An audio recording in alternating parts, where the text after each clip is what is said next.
हरे कृष्ण। आज हम चर्चा करेंगे श्रीमद् भागवतम में 6 प्रश्न है। श्रीमद् भागवत में जो 6 प्रश्न है उसका बारे में चर्चा करेंगे। भक्तों, जैसा कि भगवद गीता में 5 विषय वस्तु का ऊपर चर्चा किया गया है। ये जो 700 श्लोक 18 अध्याय है, ये 5 विषय वस्तु का ऊपर निर्धारित किया गया है। 5 विषय वस्तु क्या है? प्रकृति क्या है, जीव क्या है, काल क्या है, कर्म क्या है और ईश्वर कौन है। प्रकृति, जीव, काल, कर्म और ईश्वर, ये भगवद गीता में 5 विषय वस्तु है। इसका ऊपर चर्चा किया गया है। और श्रीमद् भागवतम में 10 विषय वस्तु का ऊपर चर्चा किया गया है। 10 विषय वस्तु। अत्र सर्ग विसर्गश्च स्थान पोषण उतय मनमंत्र ईशान कथा निरोध मुक्ति आश्रय। 10 विषय वस्तु श्रीमद् भागवतम में, जो संपूर्ण 18,000 श्लोक है, जो सारे संसार के लोग भागवत कथा श्रवण करते हैं, ये 10 विषय वस्तु का ऊपर चर्चा किया गया है। सर्ग, विसर्ग, स्थान, पोषण, उतय, मनमंत्र, ईशान कथा, निरोध, मुक्ति और आश्रय। भगवद गीता में 5, श्रीमद् भागवत कथा में 10 विषय वस्तु दिया गया है। परंतु भक्तों, ये भागवत में जो 10 विषय वस्तु का ऊपर जो चर्चा किया गया है, ये जानने से पहले श्रीमद् भागवत में 6 प्रश्न भी है। भागवत में 6 प्रश्न ठीक भाव से जो समझ जाता है, वो संपूर्ण भागवत समझने के लिए बहुत आसान हो जाएगा। श्रीमद् भागवत में 6 प्रश्न है। तो क्या 6 प्रश्न है, कौन सा है और कौन पूछा है, किसको पूछा है, इसका बारे में हम चर्चा करेंगे। तो एक बहुत बड़े वन था, जंगल था। वो जंगल का नाम था नैमिषारण्य।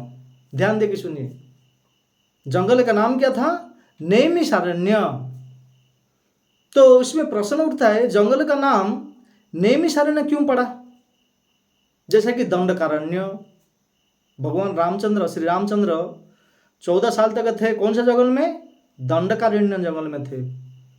बहुत दंड मिलता था, बहुत राक्षस लोग को बहुत परेशान करते थे, तपस्वी लोग को। दंडकारण्य जंगल में 14 साल तक थे। इसी तरह ये जो जंगल का नाम, वन का नाम था नैमिषारण्य। तो नैमिषारण्य का अर्थ है, कुछ आचार्य लोग बताते हैं, उस वन में एक बहुत बड़े साधु रहते थे, संत महात्मा रहते थे। उनका नाम था नेमिष।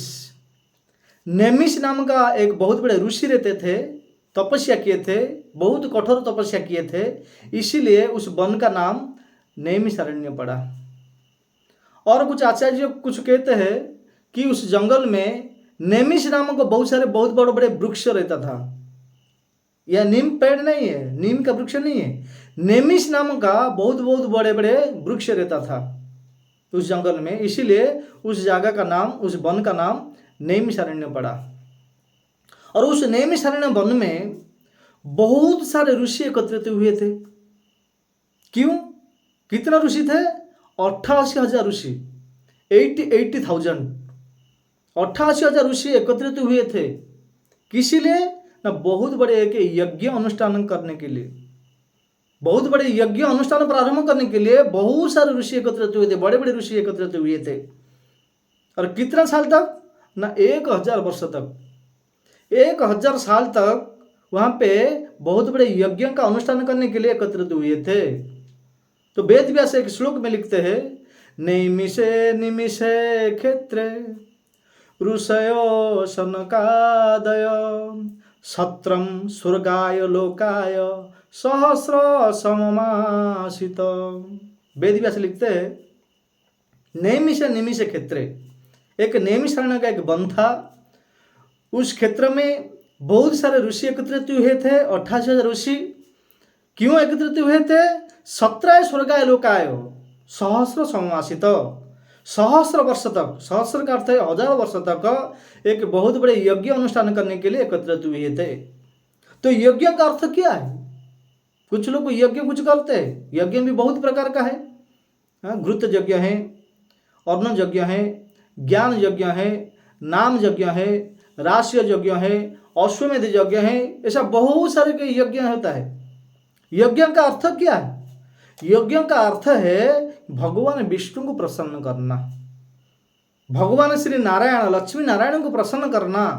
जब नारायण लक्ष्मी नारायण और भगवान विष्णु जगन्नाथ राम कृष्ण जब वो प्रसन्न हो जाता है, जब ये माधव प्रसन्न हो जाता है, तो मानव भी प्रसन्न होगा। इसलिए साधु संत लोग क्या करते हैं, यज्ञ करते थे पहले। ये जो एकत्रित हुए थे ऋषि लोग, ये बहुत बड़े यज्ञ करने के लिए एकत्रित हुए थे। क्यों? क्योंकि जन कल्याण के लिए, संसार का मंगल कामना के लिए ये साधु संत लोग एकत्रित हुए थे वहां पे, उस नैमिषारण्य में एक बहुत बड़े यज्ञ का अनुष्ठान करने के लिए। कौन सा? ना घृत यज्ञ।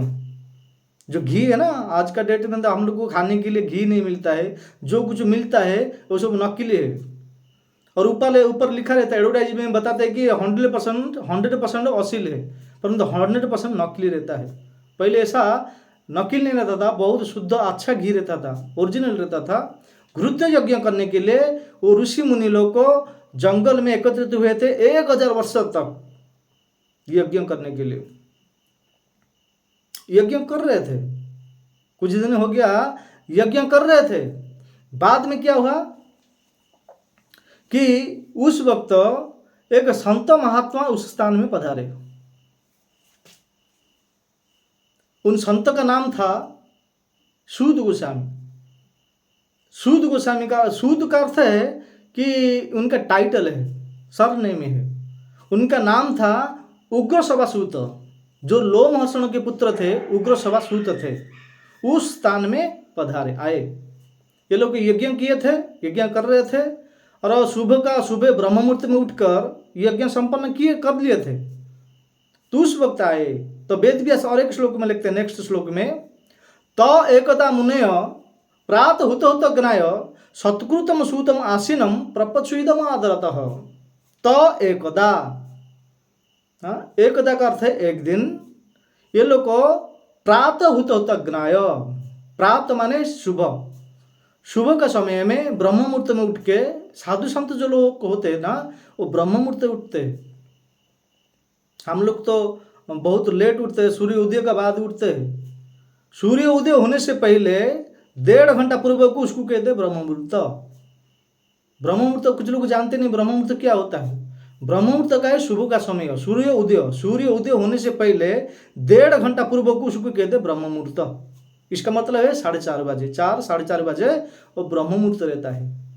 तो साधु संत लोग जो है कितना भी कहाँ पे भी सेवा करे, सुबह जल्दी उठ जाते हैं ब्रह्म मुहूर्त में। तो ये जो नैमिषारण्य में ऋषि लोग थे, कितना ऋषि, 88,000 ऋषि सुबह ब्रह्म मुहूर्त में उठ के प्रात हुत हुत ज्ञाय, हुत हुत ज्ञाय अर्थ कि ये लोग यज्ञ जो किए थे, यज्ञ संपन्न हो चुका था उस वक्त। तो एकदा, कितना सुंदर भाव से वेद व्यास वर्णन किए, तो एकदा मुनय प्रात हुत हुत ज्ञाय, सभी लोग मिलकर यज्ञ अनुष्ठान जो प्रारंभ किए थे, यज्ञ उसी दिन का यज्ञ संपन्न हो चुका था। क्योंकि मध्याह्न समय में नहीं होता है, संध्या समय में यज्ञ नहीं होता है, जो कुछ होता है ब्रह्म मुहूर्त में यज्ञ है जो श्रेष्ठ माना जाता है। प्रात हुत हुत ज्ञाय, यज्ञ संपन्न कर चुके थे। तो एकदा, एक दिन वहां पे एक महात्मा आए। कौन है?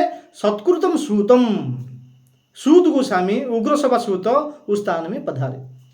जब भी ये जो नैमिषारण्य में 88,000 ऋषि यज्ञ कर रहे थे, यज्ञ संपन्न कर चुके थे, बैठे थे, ये सूत गोस्वामी का दर्शन किए। सूत गोस्वामी वहां पे आए। आने के बाद सत्कृतम सूतम आसनम, सूत गोस्वामी का चरण में सब लोग को प्रणाम किए और उनको बैठने के लिए आसन दिए।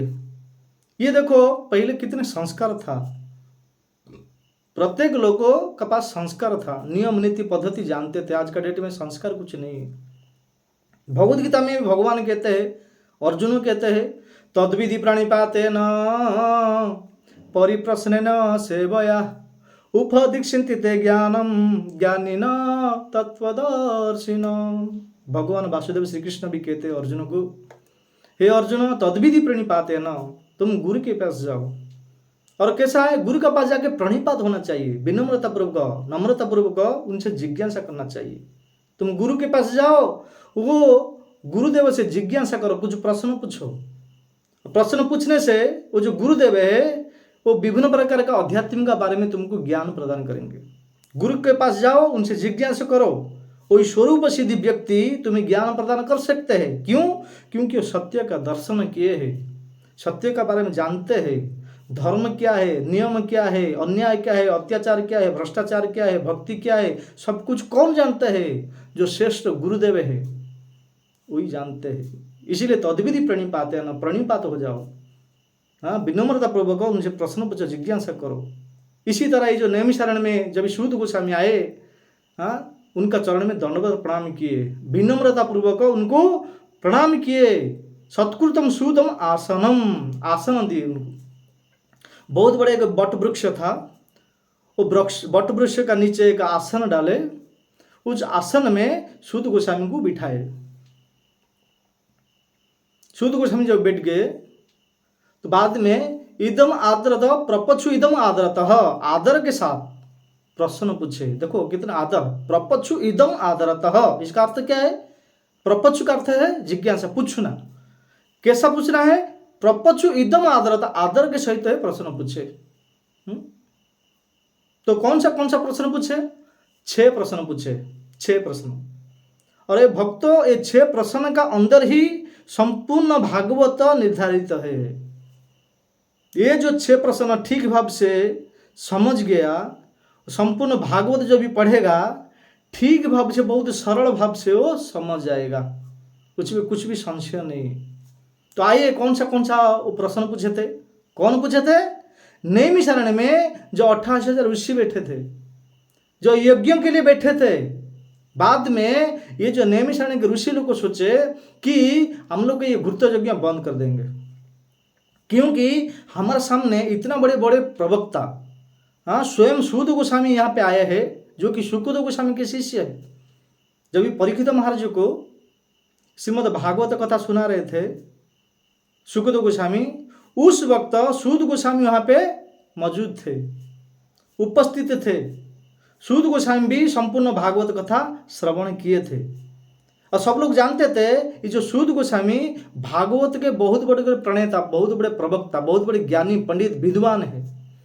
अगर ये महाराज जी यहाँ पे आए हैं सूत गोस्वामी, तो हम लोग ये यज्ञ, ये जो घृत यज्ञ क्यों करेंगे, ये बंद कर दो। तो भक्तों, वो जो घृत यज्ञ के लिए, अनुष्ठान के लिए सब आयोजन किया गया था, वो घृत यज्ञ बंद किया गया, रद्द किया गया। बाद में सूत गोस्वामी को बिठा के प्रपच्छु इदम आदरतः 6 प्रकार का प्रश्न पूछे। और उसमें से जो 28,000 ऋषि में से एक प्रमुख ऋषि थे जिनका नाम था सौनक ऋषि। बहुत बड़े ऋषि थे, सबका मेन डायरेक्टर थे, बहुत बड़े ऋषि। जैसा कि हमारा जैसा मंदिर है, मंदिर में एक अध्यक्ष रहता है, जो कि प्रेसिडेंट रहता है। हाँ, इसी तरह वो जो प्रमुख थे उनका नाम था सौनक ऋषि। 28,000 ऋषि का जो मेन लीडर है, तो सब लोग बैठे, सौनक आदि ऋषियों 6 प्रश्न पूछे।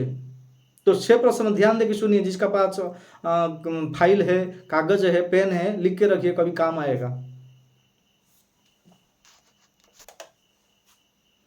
तो 6 प्रश्न में से 1 नंबर प्रश्न है किम श्रेय। किम श्रेय, किम श्रेय का अर्थ है कि जीव का कल्याण कैसा होगा, ये प्रथम नंबर प्रश्न है। दूसरा प्रश्न है शास्त्र सारक, शास्त्र का सार क्या है?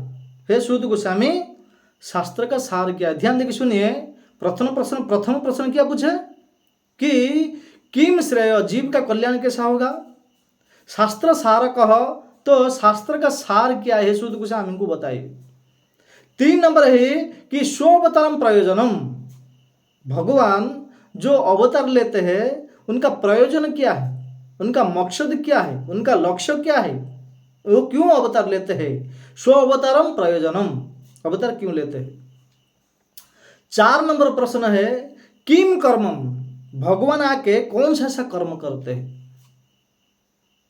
5 नंबर है के अवतारश्च, भगवान अवतार लिए, कितने अवतार लिए हमको बताइए। और 6 नंबर प्रश्न है धर्मम कम शरणागतः, ये जो भगवान श्री कृष्ण आए थे, धर्म को स्थापना किए, धर्म स्थापना करके अपना धाम चले गए, बाद में ये धर्म किसका शरण में गया। ये 6 प्रश्न पूछे थे। तो प्रश्न क्या पूछते हैं, ये तो बहुत बोलने के लिए बहुत ही लंबा हो जाएगा, मैं आपको संक्षिप्त में बताता हूँ। संक्षिप्त में चर्चा करेंगे हम लोग। इसमें कहते हैं किम श्रेयो, जीव का कल्याण कैसा होगा। कौन पूछ रहे हैं? 88,000 ऋषि पूछ रहे हैं कि जीव का कल्याण किस में कैसा होगा। तो सूत गोस्वामी क्या बताते हैं आगे, ये जो भागवत में मिलेगा। संक्षिप्त में बताता हूं, जीव का कल्याण एक कलियुग में कैसा होगा। तो श्रीमद् भागवत में 18,000 श्लोक का जो अंतिम श्लोक है, वेद व्यास लिखते हैं, क्या लिखते हैं? नाम संकीर्तन जस्य सर्वो पाप प्रणाशनम प्रणाम दुख समनस्तम नमामि हरि परम। वेद व्यास लिखते लिखते लास्ट अंतिम श्लोक में लिखते हैं, पूरा वहां पे निचुड़ में आते हैं, नाम संकीर्तन जस्य सर्व पाप प्रणाशनम। कहते हैं कि ये संसार से कोई अगर मुक्ति पाना चाहता है तो नाम संकीर्तन यज्ञ में ही भाग लेगा, भगवान का नाम जप करेगा। हरे कृष्ण कृष्ण कृष्ण हरे हरे, हरे राम राम राम हरे हरे। ये जो कोई व्यक्ति मुख में हरि नाम उच्चारण करेगा तो उनका सारे पाप विनष्ट हो जाएगा। क्यों? वेद व्यास कहते हैं, स्वयं भगवान का अवतार है, सत्यावेश अवतार है। वेद व्यास कहते हैं नाम संकीर्तन जस्य सर्व पाप प्रणशनम, सब प्रकार का पाप दूरीभूत हो जाएगा। तो हम लोग तो पहले से पापी थे, हाँ, हम लोग को ऊपर से अभी क्या कि पाप ही करते जा रहे हैं। तो कलियुग से पाप से मुक्ति होने के लिए, जन्म में तो जराबादी से मुक्ति पाने के लिए और कोई उपाय है? ये कौन पूछ रहा है? जीव का कल्याण कैसा होगा? ये 88,000 ऋषि पूछ रहे, सोनगादि ऋषि पूछ रहे। तो सूत गोस्वामी आगे कहेंगे कि नाम संकीर्तन जस्य सर्व पाप प्रणाशनम। वेद व्यास भी कहते हैं, सूत गोस्वामी आगे कहते हैं नमामि हरि परम। भगवान कहते हैं नाम संकीर्तन जस्य सर्व पाप प्रणाशनम प्रणाम प्रणाम दुख समनस्तम। जो कोई नाम संकीर्तन में भाग लेता है, भगवान का नाम जप करता है, उसका क्या है? सारे पाप विनष्ट हो जाता है। इसीलिए वेद व्यास कहते हैं नमामि हरि परम, नाम संकीर्तन जैसे सर्व पाप प्रणाशनम प्रणाम दुख समनस्तम नमामि हरि परम। ये दुख भी चला जाएगा जो संसार में सब लोग को दुख पा रहे हैं ना। देखिए, जन्म मुक्ति जराबादी से मुक्ति मिलेगा, पाप से मुक्ति मिलेगा, और जो दुख है हमारा हृदय में दुख है, दुख से भी निवृत्ति हो जाएंगे। जीव का कल्याण इसमें है। इसमें के इसलिए कहते हैं किम श्रेय, जीव का कल्याण कैसा होगा। जो सोनगादि ऋषि पूछे थे उनका आंसर है ही। इनका ऊपर बहुत बता सकते हैं परंतु हमारे पास समय नहीं। तो दूसरा प्रश्न था क्या है? शास्त्र सारक। शास्त्र सारक अर्थ है, हे सूत गोस्वामी, ये तो संसार में बहुत सारे शास्त्र है, वेद उपनिषद वेदांत सूत्र अनेक अनेक शास्त्र है, परंतु शास्त्र सारक। ये सूत गोस्वामी हमको जो बताइए शास्त्र का सार बताइए।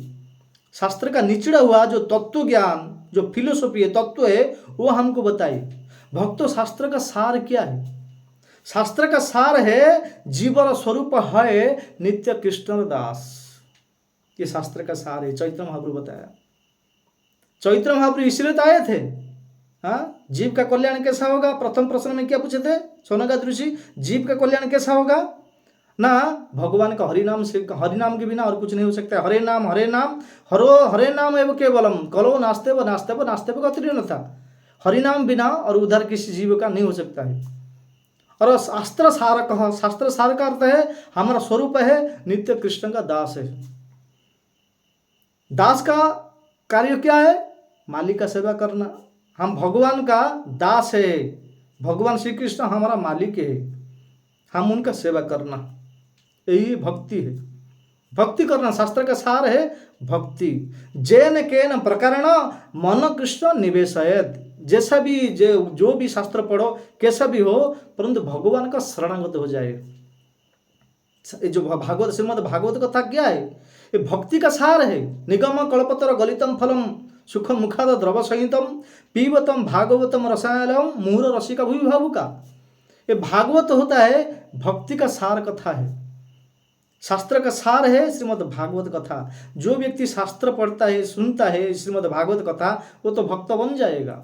इसलिए शास्त्र का सार। सूत गोस्वामी को पूछ रहे हैं सोनगादि ऋषि, हे सूत गोस्वामी, हमारे पास समय नहीं है, आप हमको जो भी बताइए शास्त्र का सार बताइए। शास्त्र का सार है भक्ति, भगवान का हम सेवा करना। हम लोग को दास है, हम लोग आत्मा है। मामी मांस जीव लोग को जीवभूत सनातन भगवद गीता में बताया गया है। तो भगवान का हम लोग अंश है, चिन्मय अंश है। हम लोग आत्मा है, हम शरीर नहीं है, हम आत्मा है। ये शास्त्र का सार है। जब तक हम लोग को ये देहात्म बुद्धि से बाहर नहीं निकलता है, शरीर हम लोग का आत्मा का स्तर में नहीं आता है, तब तक हम लोग कुछ समझ नहीं पाएंगे। इसलिए जो व्यक्ति आत्मा को जानता है, शरीर को अलग आत्मा अलग, उसको कहते हैं आत्मा साक्षात्कार व्यक्ति। आत्मा साक्षात व्यक्ति ही भगवान ईश्वर को अति शीघ्र प्राप्त कर सकता है। ये होता है शास्त्र का सार। तीसरा प्रश्न क्या था? स्व अवतार प्रयोजन।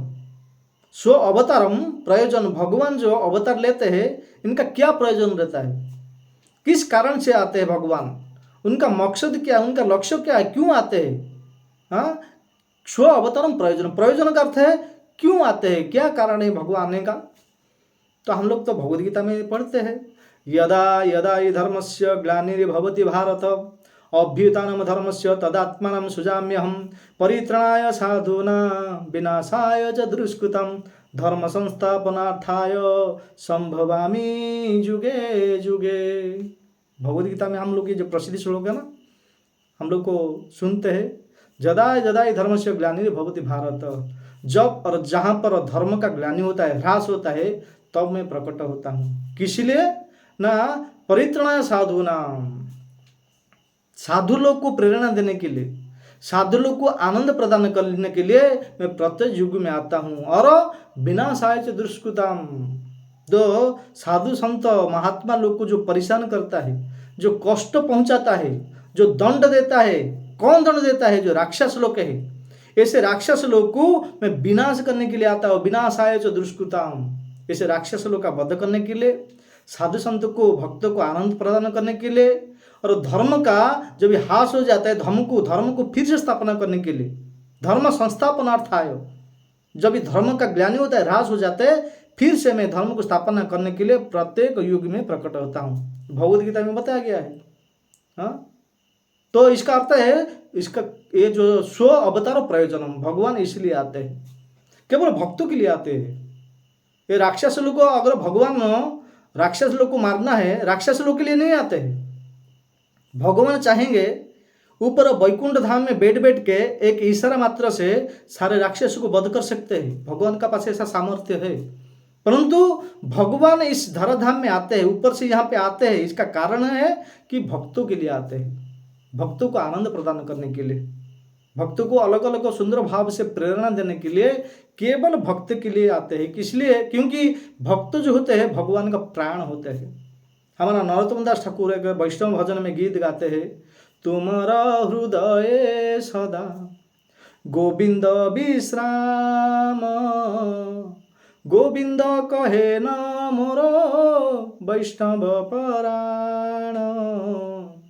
नरोत्तम दास ठाकुर कहते हैं कि हे साधु संत, हे महात्मा वैष्णव, तुम्हारा हृदय सदा गोविंद विश्राम, आपका जो हृदय में सदा सर्वदा गोविंद विश्राम रहते हैं। और गोविंद भी कहते हैं कि भक्त मेरा प्राण है। गोविंद कहे ना मोरा वैष्णव प्राण, गोविंद भी कहते मेरा वैष्णव प्रणाम। भागवतम नवम स्कंद में बताया गया है, साधव हृदयमयम साधुनाम हृदयम तो हम मौत अन्यते न जानाति ना हम तेभ्यो मनागपि। ये दुर्वासा मुनि को भगवान नारायण कहते विष्णु। साधव हृदयमयम, साधु मेरा हृदय है। साधुनाम हृदयम तो हम, मेरा जो भक्त है मेरे बिना और कुछ नहीं जानता है, मैं भी मेरे भक्त के सिवा और कुछ नहीं जानता हूँ। साधव हृदयमयम साधना हृदय तो हम मौत अन्यत ना जानती ना हम तभ्य मनागपि, और कुछ नहीं जानता है, मैं भी कुछ नहीं जानता हूँ। इसलिए कहते हैं भक्तों का भगवान, भावग्राही जनार्दन, जो भक्ति करते हैं उनको भगवान मिलते हैं। भगवान जो है भक्त का अधीन हो जाते हैं। दुर्वासा मुनि को नवम स्कंद में अम्बरीश महाराज का जो चरित्र आता है ना, जो उपवास किए थे, एकादशी किए थे, दुर्वासा मुनि आए थे, तो उनको कहते हैं, क्या कहते हैं? दुर्वासा मुनि को स्वयं नारायण कहते हैं। क्या कहते हैं? अहम भक्त पराधीन ह्य स्वतंत्र एवं द्विज साध्विग्रस्त हृदय भक्ते भक्त जन प्रिय। हे दुर्वासा मुनि, मैं भी स्वतंत्र नहीं हूँ, अहम भक्त पराधीन, मैं भक्त का अधीन हूँ। और मेरा जो भक्त है ना वो तो प्रिय है, भक्ते भक्त जनप्रिय, मेरे भक्त भी वो भी प्रिय है। दासानुदास, जैसा चैतन्य महाप्रभु कोई प्रश्न पूछा था कि आप कौन है ना, गोपी भर्त पद कमलम दास दास दासानुदास। जो गोपी लोग थे भगवान श्री कृष्ण का भक्ति किए थे, वो गोपी लोग का दास का दास का दास का दास का सो दास का मैं दास हूँ, दासानुदास। ये हमारा आइडेंट होना चाहिए। परंतु हम लोग स्वामी बनना चाहते हैं ना, संसार में आकर सब लोग स्वामी बनेंगे, सुखी पाने के लिए, सुख पाने के लिए, क्षणिक सुख पाने के लिए सब लोग स्वामी बन जाता है। परंतु दास कौन बनता है? जो दास बन जाता है ना, उनको पूछिए उनको कितना आनंद मिलता है। भगवान का प्रेम, भगवान आनंद कितना मिलता है। जो भगवान का चरण में दास हुआ है, उनका सर्वेंट हुआ है, तो उनको कितना आनंद, कितना सुख मिलता है, जो इतना सुख वो ब्रह्मा को भी नहीं मिलता होगा, देवराज इंद्र को भी इतना सुख नहीं मिलता होगा जितना सुख को भगवान का चरण में जो व्यक्ति समर्पित हो जाता है, भगवान का दास हो जाता है, इतना सुख उनको मिलता है। जो सुख, जो शुद्ध भक्त हुआ है, भगवान के चरण में दास हो गया है, उनको जाके पूछिए कितना आनंद मिलता है। देखिए हमारे इस्कॉन में, सारे संसार में तो इस्कॉन हो गया है। जब भी गौरांग महाप्रभु का आरती होता है संध्या आरती में 7 बजे, तो भक्त लोग को क्या कुछ सैलरी नहीं मिलता है, कुछ तनख्वाह, कोई पगार नहीं मिलता है। आप जाएंगे देखेंगे, इतना उदंड कीर्तन होता है, नृत्य होता है, तो इतना रोज सुबह संध्या 7 बजे इतना उदंड कीर्तन करते, इतना उदंड कीर्तन करते, आप देखेंगे तो देखते ही रह जाएंगे। क्यों? क्योंकि भगवान का दास बन गए। इसलिए कहते हैं कृष्णदास बिंदास, माया का दास सदा उदास। कृष्णदास बिंदास, माया का दास सदा उदास है। जो कृष्ण का दास हो जाता है ना, वो बिंदास ही रहेगा। माया का दास, जो कृष्ण का भक्त नहीं है, सदा उदास ही रहेगा। यद्यपि 1 महीने का 1 लाख सैलरी मिलता है, कोई नौकरी करता है, कहाँ पे सर्विस करता है, 1 लाख मिलता है 1 महीना का, फिर भी वो भगवान का भक्त नहीं ना, भगवान का दास नहीं है ना, वो माया का दास है। इसलिए माया का दास सदा उदास, उदास ही रहेगा। इसलिए जो कोई व्यक्ति बिंदास रहना चाहता है तो कृष्णदास बनो। कृष्णदास बिंदास, माया का दास सदा उदास। बिंदास रहना है, हाँ, जब तब करना है। यहाँ से संसार से, जन्म मृत्यु जराबादी से मुक्ति पाना है, तो हमको क्या करना पड़ेगा? बिंदास भगवान श्री कृष्ण का चरण में सरेंडर हो जाना चाहिए, समर्पित हो जाना चाहिए, समर्पण होना चाहिए। क्योंकि एक संसार में केवल सुखी व्यक्ति एक है, कृष्ण है। और मामुपेत्य पुनर्जन्म दुखाड़म अशाश्वतम। संसार में किधर भी जाएंगे, कहाँ पे भी जाएंगे, सुख के लिए जाएंगे, कहाँ पे भी सुख नहीं है। इसीलिए भगवद गीता में बताया गया है दुखालयम, दुखालयम अशाश्वतम। दुखालय तो है और अशाश्वत है। और एक ही व्यक्ति सुखी है, वो भी भगवान श्री कृष्ण है। अगर वो सुखी व्यक्ति है, उनका चरण में हम लोग समर्पित हो जाएंगे, सरेंडर हो जाएंगे, समर्पण हो जाएंगे, तो हम लोग कोई सुखी नहीं होंगे, तो अवश्य सुखी हो जाएंगे। कृष्ण का दास तो बन के देखो। भगवान भी कहते हैं मेरा दास तो बन के देखो, तुमको कितना आनंद नहीं दूंगा तो मुझे बताना। तो इसीलिए भगवान आते हैं। हाँ, इसमें कहते हैं स्व अवतारम प्रयोजनम। भगवान आने का प्रयोजन ये है, भगवान जो उनका भक्तों को प्रेरणा देने के लिए, आनंद प्रदान करने के लिए भगवान अलग अलग युग में आते हैं। अभी आए थे रिसेंटली, अभी 500 वर्ष पूर्व, वही कृष्ण, श्री कृष्ण चैतन्य, राधा कृष्ण नहीं अन्य। हाँ, ब्रजेंद्र नंदन जय सचिसुत होइल सही, बलराम होइल निताई। किसलिए आए थे? पापी तापी जत छिल, हरि नामे उधारिल, तार साखी जगाई मधाई। ब्रजेंद्र नंदन जी सतीश होइल सही। जो ब्रजेंद्र नंदन, ब्रजेंद्र नंदनंदन, देविकी नंदन, जसुमती नंदन, वही कृष्ण ही गौरांग महाप्रभु में आए थे। अभी आए थे, 500 वर्ष पूर्व आए थे, ज्यादा नहीं, वही आए थे। कृष्ण प्रेम प्रदायते, रूप गोस्वामी प्रार्थना करते हैं, नमो महावदान्याय कृष्ण प्रेम प्रदायते, कृष्णाय कृष्ण चैतन्य नामने गौरत विषय नमः। कृष्ण प्रेम प्रदान करने के लिए कृष्ण भगवान एक भक्त के रूप में आए थे, परंतु कोई जानता नहीं है। और उड़ीसा में, पुरी में 18 साल तक थे, कोई जानता नहीं है। कुछ लोग कहते हैं कि वो भक्त थे, नहीं, भक्त तो थे, भक्त रूप में भगवान आए थे, भक्तों का भूमिका निभाने के लिए आए थे। क्यों आए थे? क्योंकि वो सोचे कि 5000 वर्ष पूर्व ये कुरुक्षेत्र के युद्ध में, रथ में ये बैठकर मैं अर्जुन को केवल उपदेश दे दिया, कर्म योग, ज्ञान योग, ध्यान योग, भक्ति योग, परंतु ये संसार के लोग को भक्ति कैसा करेंगे?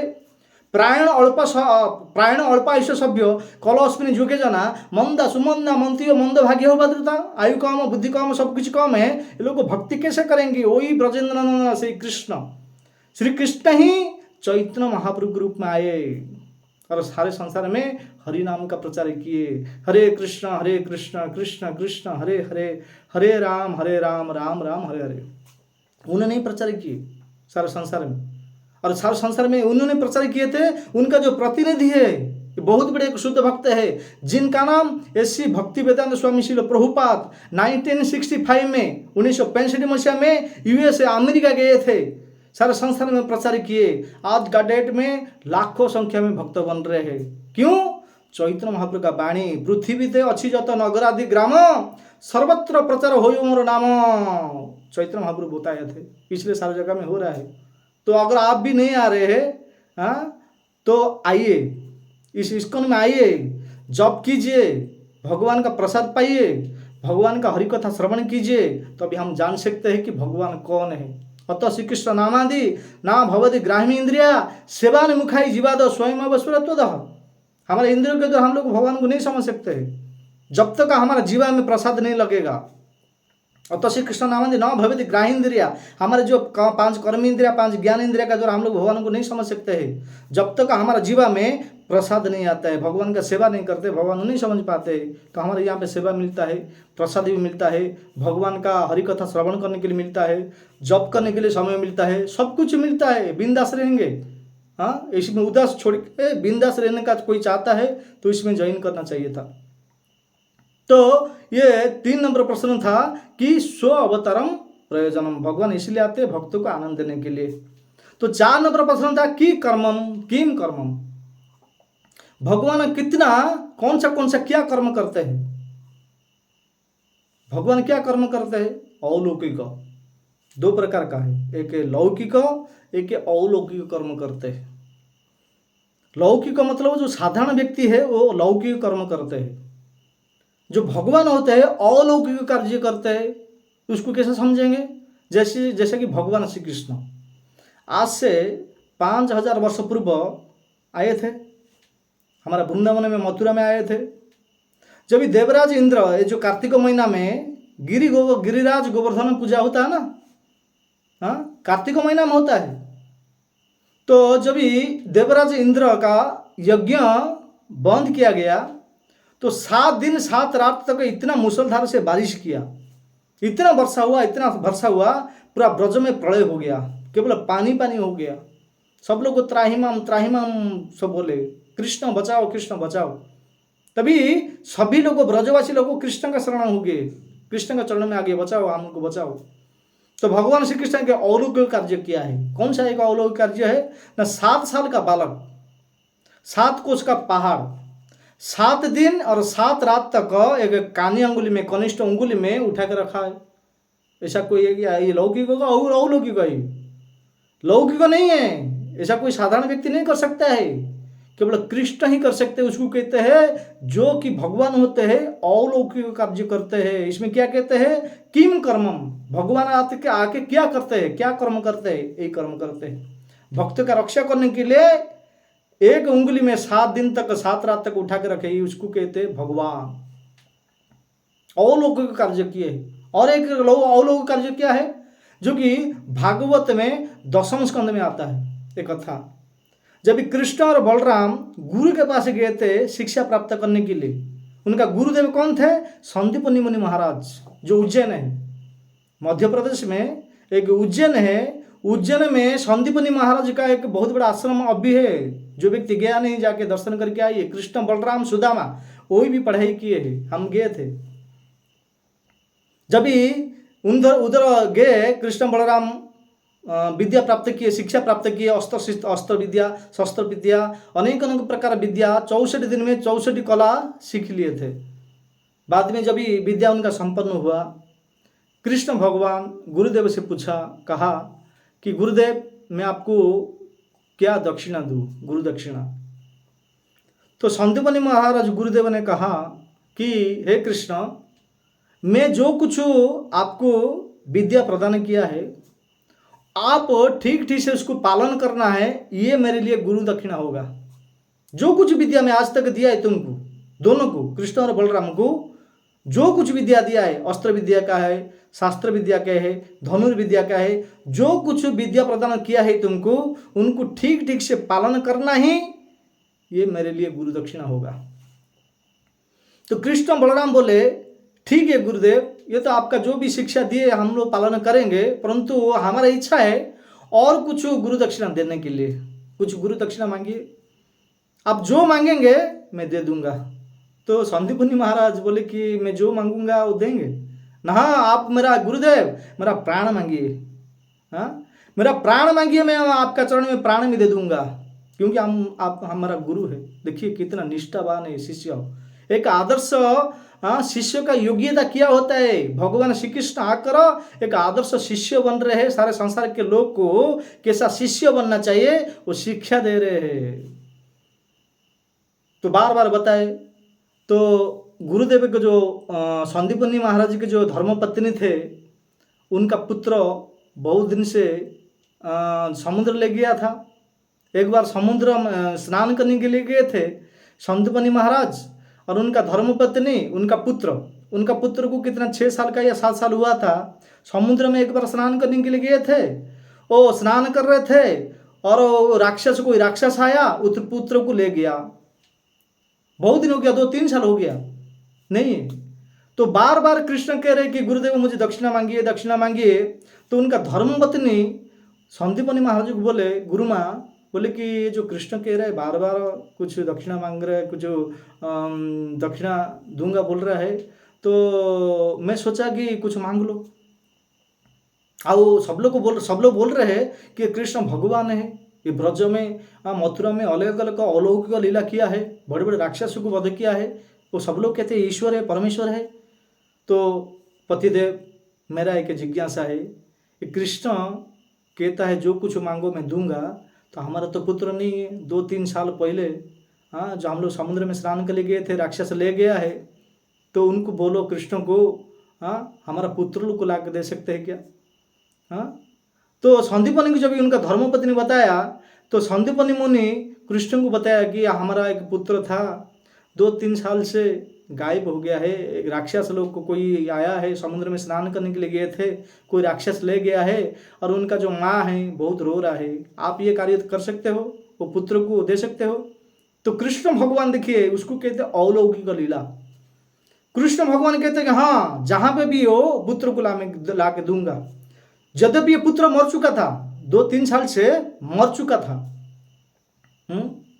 और कौन सा गांव में जन्म हो चुका था, फिर भी गुरु का आदेश को पालन करने के लिए, गुरु को दक्षिणा देने के लिए भगवान श्री कृष्ण वो पुत्र को लाके, गुरुदेव का पुत्र को लाके उनको दिए। उनका पुत्र का नाम था पुनर्दत्त। संदीपनी महाराज के पुत्र जो थे उसको कहते पुनर्दत्त। उस पुनर्दत्त को भगवान श्री कृष्ण लाके दिए। तो गुरु माँ और गुरुदेव संदीपनी महाराज बहुत प्रसन्न हुए, आशीर्वाद दिए। कौन सा आशीर्वाद दिए? हे कृष्ण, हम लोग को अति प्रसन्न है, आज हमारा पुत्र मिल गया जो कि 2-3 साल पहले कहाँ के चला गया था। हम लोग को तेरा ऊपर बहुत प्रसन्न, तुम्हारे ऊपर बहुत प्रसन्न है। हम लोग आशीर्वाद देते हैं, तुम आज तक जितना दिन तक संसार में जीवित रहोगे, विभिन्न प्रकार का ऐसा अलौकिक कार्य करते रहोगे, आपका जस, आपका नाम, आपका कीर्ति सब बढ़ते रहेगा, सब कुछ कार्य सफल होगा। गुरुदेव का आशीर्वाद है। गुरुदेव का जो आशीर्वाद हो जाता ना जिस भक्त का ऊपर, उनको लिए क्या है, सब कुछ सफल है। यस्य देवे पराभक्ति यथा देवे तथा गुरु तस्यता कथिता यथा प्रकाशन्ते महात्मन। यस्य देवे पराभक्ति यथा देवे तथा गुरु। जो व्यक्ति पराभक्ति में नियुक्त रहता है, यथा देवे तथा गुरु, गुरुदेव का आशीर्वाद रहता है। गुरुदेव का एक बार हृदय से आशीर्वाद मिल गया तो भक्त उनका जीवन सार्थक हो गया, जीवन कल्याण हो गया, कृतार्थ हो गया, गुरुदेव का आशीर्वाद हो गया। हे कृष्ण, तुम जब तक ये धराधाम में रहोगे, जो किसी कार्य करोगे सब अलौकिक होगा और सर्व कार्य सफल होगा। सर्वभवन्तु सुखिनः, सर्वे सन्तु निरामय, सर्वे भद्राणि पश्यन्तु मा कश्चित् दुःखं वा भवेत्। गुरुदेव का आशीर्वाद है। इसलिए किम कर्म के अवतारस्य, किम कर्म, कौन सा क्या क्या कर्म किए हैं, तो अलग अलग विभिन्न प्रकार का अलौकिक कार्य आगे करते हैं भगवान श्री कृष्ण। ऐसे अलौकिक कार्य क्यों करते हैं, प्रश्न उठता है, ऐसे अलौकिक कार्य क्यों करते हैं? क्योंकि जो उनका भक्त लोग है उनका अलौकिक कार्यों को श्रवण करेंगे तो उनका भी हृदय में भक्ति जागृत होगा, और भक्ति जागृत होगा अंत समय में अंतमति गति। अंत समय में ऐसा अलौकिक लीला को कोई व्यक्ति अगर कोई भक्त कोई दास अगर चिंतन कर दिया तो अंत काले च मामेव स्मरण उक्त्वा कलेवरम यह प्रयात से मदभावम जाति नास्त्र संशय। हाँ, अंत समय में भगवान के पास जाएगा, इसमें कुछ भी संशय नहीं है। तो किम कर्मम, तो भगवान आके ऐसा कर्म अलौकिक कार्य करते हैं। 4 नंबर प्रश्न है। 5 नंबर प्रश्न है के अवतारश्च, के अवतारश्च, भगवान तो आते हैं लेकिन कितना अवतार है भगवान का। कुछ लोग जानते हैं कि 10 अवतार है, जो मीन और कश्यप हिरण नरसिंह भगवान, ये जो कृष्ण बलराम, ये केवल 10 ही अवतार जानते हैं। परंतु भक्तों 10 अवतार नहीं है, हमारा भारत में पृथ्वी में कम से कम 23 अवतार हो चुका है। भगवान का कृष्ण का 23 अवतार ऑलरेडी हो चुका है, और एक ही अवतार बाकी है, जिन अवतार का नाम है कल्कि अवतार। और कल्कि अवतार कौन सा जगह पे जन्म लेंगे, प्रकट होंगे, तो कौन सा गांव होगा, कौन सा गांव में आएंगे, उनका पिताजी का नाम क्या रहेगा, भागवत प्रथम स्कंद में वर्णन किया गया है। उनका गांव रहेगा, लिखा है भागवत में, वेद व्यास लिखे भगवान कल्कि अवतार कौन सा जगह पे आएंगे ना, एक गांव रहेगा, वो गांव का नाम संबल, संबल नाम का ग्राम होगा। संबलपुर नहीं है, संबल नाम का एक ग्राम रहेगा, गांव। और उस गांव में एक ब्राह्मण रहेंगे जिनका नाम रहेगा विष्णु जसा, उस घर में प्रकट होंगे। परंतु भगवान श्री कृष्ण जैसा आए थे रथ का ऊपर बैठकर अर्जुन को उपदेश दिए थे, ऐसा उपदेश देने के लिए नहीं आएंगे। काला घोड़ा का ऊपर सवार होंगे, हाथ में बहुत बड़े तलवार रहेगा, जो कोई व्यक्ति मनुष्य मिलेगा सबका सिर को छेदन करेंगे, मस्तक को काट देंगे। क्योंकि उस वक्त सारे संसार में लोग अन्याय अत्याचारी भ्रष्टाचारी पापिष्ट हो चुके होंगे, और उस वक्त हाइट भी कम हो जाएगा लोग का। वो वक्त, उस वक्त भगवान आएंगे, केवल ध्वंसन करेंगे। परंतु बाकी है, कुछ लोग कहते हैं ये कलियुग का अभी प्रलय हो जाएगा, हाँ, ये कुछ दिन के बाद सब लोग मर जाएंगे। ये गलत है, बात है। आज से कुछ दिन पहले 2012 में कुछ भक्त लोग को, कुछ लोग कहते कि 2012 में सब प्रलय हो जाएगा, सब लोग मर जाएंगे। परंतु कुछ हुआ क्या? नहीं है। क्यों? क्योंकि कलियुग का जो आयु है 4,32,000 वर्ष है। 4,32,000 वर्ष में से केवल 5,000 वर्ष बीता है, गया है, और 4,27,000 वर्ष, 4,27,000 वर्ष बाकी है। जैसे कि सत्ययुग का आयु था 17,28,000 वर्ष, 17,28,000 वर्ष था, और त्रेता युग का 12,96,000 वर्ष था आयु। द्वापर युग का जो आयु था 8,64,000 वर्ष था। एक कलियुग का आयु है 4,32,000 वर्ष है, उसमें से 5,000 वर्ष गया बीता है, और 4,27,000 वर्ष बाकी है। उस वक्त की लोग का हाइट कम हो जाएगा। जैसा कि टमाटर का वृक्ष देखे, छोटे छोटे टमाटर का वृक्ष जितना हाइट है उतना मनुष्य का हाइट कम हो जाएगा। जैसे कि सत्ययुग में मनुष्य 1,00,000 वर्ष जीते थे, और मनुष्य का हाइट कितना था ना, 72 फुट था।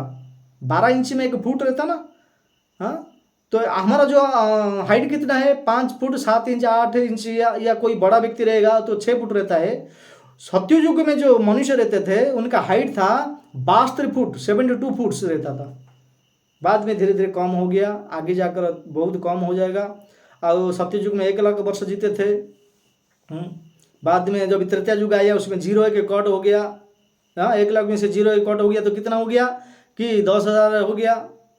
बाद में सत्ययुग जो त्रेता युग चला जाएगा, द्वापर युग आया उसमें जो और एक 0 कट गया तो कितना हो गया, 1,000 वर्ष रह गया। जब द्वापर युग चला गया तो उसमें से और एक 0 कट गया तो उसमें कितना रहा, अभी कलयुग में 100 साल। अभी 100 साल कोई जीता नहीं है। खाद्य प्रदूषण है, केमिकल यूरिया पोटासियम डाल के जमीन को सत्यानाश कर दिए है। हाँ, हम लोग को रोज जो है ना पॉइजन खाते, विष खाते, केमिकल खाते, इसी तरह खाद्य प्रदूषण होने का कारण हमारा आयु घट गया है। ज़्यादा से ज़्यादा कोई व्यक्ति आज 100 साल जीता नहीं है। 60-70 साल में हरि बोल हरि नाम राम नाम सत्य हो जाते हैं। हाँ, तो उस वक्त हाइट भी कम हो जाएगा, और वो आगे जाकर 100 साल में भी और एक 0 कट जाएगा। एक 0 कट जाएगा तो क्या होगा, मनुष्य का जो आयु रहेगा 10 साल। जो 10 साल तक जिएगा, जिंदा रहेगा, सब लोग बोलेंगे ये बूढ़ा हो गया है, बहुत बूढ़ा हो गया है, क्योंकि आयु का और एक जीरो कट जाएगा। तो भक्तों, तो ये इसलिए भगवान आते हैं के अवतारश्च, भगवान आते हैं अवतार लेके, अलग अलग लीला लीला प्रदर्शित करते हैं। जो कि भगवान का भक्त लोग है, उनका लीला को दर्शन करेंगे, उनका लीला को श्रवण करके मुक्ति पाएंगे। इसलिए भगवान अलग अलग अवतार लेते हैं, इसलिए कहते हैं के अवतारश्च। शौनकादि ऋषि पूछते हैं के अवतारश्च, भगवान तो एक है, अलग अलग अवतार क्यों लेते हैं? अलग अलग अवतार नहीं लेंगे तो अलग अलग लीला कैसा करेंगे? अलग अलग लीला नहीं करेंगे तो उनका भक्त लोग को कैसा श्रवण करेंगे? इसीलिए भगवान आके अलग अलग अवतार लेते हैं। ये 5 नंबर प्रश्न है। और 6 नंबर प्रश्न है कि धर्मम कम शरणागतः। हे सूत गोस्वामी, भगवान श्री कृष्ण आए थे, धर्म को स्थापना किए, धर्म को स्थापना करके भगवान का परम धाम को चले गए। फिर भगवान जाने के बाद धर्मम कम शरणागत, ये धर्म किसका शरण में गया? ये धर्म किसका शरण में गया? इसका उत्तर है धर्म जो है भागवत धर्म में गया, भागवत में। जैसा उद्धव थे, भगवान श्री कृष्ण ने उद्धव को बताया कि मेरा अभी लीला समाप्त हो गया, हे उद्धव मैं अभी मेरा धाम को जा रहा हूँ। तो उद्धव बहुत रोने लगे, क्यों? बोले कि हे कृष्ण, हे केशव, आप अगर चला जाएंगे, मैं आपका साथ में रहता हूँ, आपका दर्शन कैसा करूँगा? आपका विरह से मैं नहीं रह पाऊंगा, मैं कैसा सहन करूँगा?